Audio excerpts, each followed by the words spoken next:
الحمدللہ رب العالمین والعاقبۃ للمتقین والصلاة والسلام علی سید الانبیاء والمرسلین وعلی آلہ الطیبین واصحابہ الطاہرین اما بعد۔ اعوذ باللہ من الشیطان الرجیم، بسم اللہ الرحمن الرحیم۔ واذکروا اللہ فی ایام معدودات فمن تعجل فی یومین فلا اثم علیہ ومن تأخر فلا اثم علیہ لمن اتقى واتقوا اللہ واعلموا انکم الیہ تحشرون۔ صدق اللہ العظیم۔ اللہم صلی علی سیدنا و مولانا محمد وعلی آل سیدنا و مولانا محمد وبارک وسلم وصلی علیہ۔ تفسیر نور القرآن سورۃ البقرہ آیت نمبر 203 ہمارے آج کے درس شریف کا موضوع ہے۔ اس سورہ پاک کے اندر اس آیت کے حوالہ سے حضور قبلہ فرید العصر رحمۃ اللہ تعالی علیہ نے چند ایک باتوں کا ذکر کیا ہے۔ سب سے پہلی چیز، اس آیہ مبارکہ میں ایام معدودات کا ذکر ہے، تو ہم حضور فرید العصر رحمۃ اللہ علیہ کی تفسیر کے مطابق ایام معدودات کو جاننے کی کوشش کریں گے۔ دوسری چیز کہ ذکر کرنا، اس ذکر سے مراد کون سا ذکر ہے۔ اور تیسری چیز کہ حاجی جب حج کے لیے منا کے اندر قیام کرتے ہیں اور 3 دن شیطان کو جو کنکریاں مارنا ہوتا ہے، جسے رمی جمار کہتے ہیں،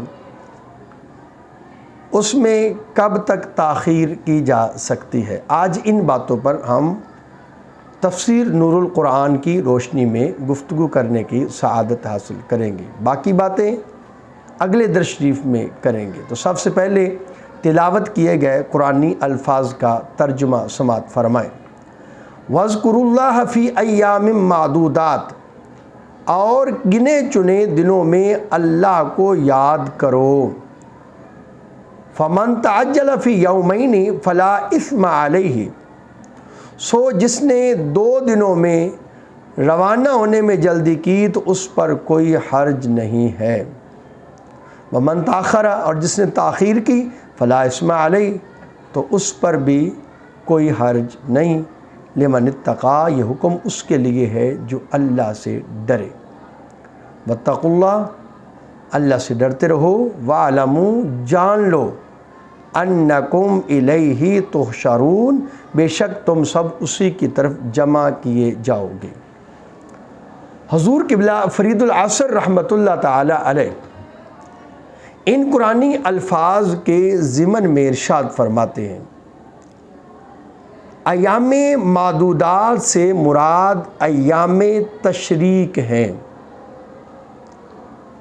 سیدنا عبداللہ ابن عباس رضی اللہ تعالی عنہ، آپ نے ایام معدودات کی یہی تفسیر بیان فرمائی ہے۔ اس آیہ مبارکہ میں یہ حکم دیا گیا ہے کہ تشریق کے دنوں میں نمازوں کے بعد تکبیرات تشریق پڑھی جائیں، اور تکبیرات تشریق یہ ہیں: اللہ اکبر، اللہ اکبر، لا الہ الا اللہ، واللہ اکبر، اللہ اکبر، وللہ الحمد۔ ہر نماز کے بعد کم از کم 1 مرتبہ پڑھنا واجب ہے، اور نماز کے بعد اور 3 مرتبہ پڑھ لینا ہمارے بزرگوں نے اس کو جائز اور درست قرار دیا ہے۔ یہاں سے حضور قبلہ فرید العصر رحمۃ اللہ تعالی علیہ بلند آواز سے ایام تشریق میں نماز کے بعد ذکر کرنے کے مسئلہ کے ساتھ ایک اور مسئلہ اخذ فرماتے ہیں۔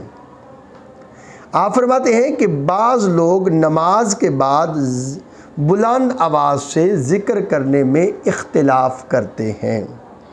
ان تکبیرات کے پڑھنے سے یہ مسئلہ واضح ہو گیا کہ نماز کے بعد اونچی ذکر کرنا یہ جائز ہے۔ اور یہاں پر یہ بات بھی عرض کر دوں کہ 9 ذی الحج کی فجر سے 13 ذی الحج کی عصر تک ہمارے ہاں جو تکبیرات تشریق ہیں وہ پڑھی جائیں گی۔ اب ایام معدودات سے، یہ تو عام جگہوں کے لیے ہے، اور ایام معدودات سے حج کے کون سے ایام مراد ہیں تو حضور قبلہ فرید العصر رحمۃ اللہ علیہ آپ ارشاد فرماتے ہیں اس آیہ مبارکہ میں، فی ایام معدودات، منام میں ٹھہرنے کا ذکر فرمایا گیا ہے کہ ایام معدودات سے مراد حج کے وہ ایام ہیں دنوں میں حاجی منا کے اندر قیام کرتے ہیں، اور وہ ایام 10 ذی الحج سے شروع ہوتے ہیں۔ مزدلفہ سے آ کر یہاں پر شیطانوں کو کنکر مارے، قربانی دے، سر منڈائے، احرام کھولے، لباس بدلے۔ اب اگر کوئی شخص منا میں 2 دن قیام کر کے واپس مکہ مکرمہ آ گیا تو کوئی حرج کی بات نہیں۔ اگر وہ 2 دن سے زائد یہاں ٹھہرے تو بھی ٹھیک ہے۔ بہرحال منا میں جتنے دن ٹھہرے اللہ کی عبادت، تسبیح و تحلیل میں مصروف رہے۔ اگر کوئی شخص منا میں صرف 2 دن 10، 11 تاریخ کو ٹھہرا اور رمی کر کے واپس ہو گیا تو حرج نہیں، اور جس نے تاخیر کی اور تیسرے دن بھی رمی کی اس پر بھی کوئی حرج نہیں۔ حجاج کو دونوں صورتوں میں اختیار ہے، جس پر چاہیں عمل کریں، مگر افضل یہی ہے کہ تیسرے دن تک ٹھہریں۔ اگر کوئی شخص دوسرے دن غروب آفتاب سے پہلے منا سے چلا آیا تو اس پر تیسرے دن کی رمی واجب نہیں۔ اگر سورج منا میں غروب ہو گیا تو پھر تیسرے دن کی رمی کر کے واپس آئے گا۔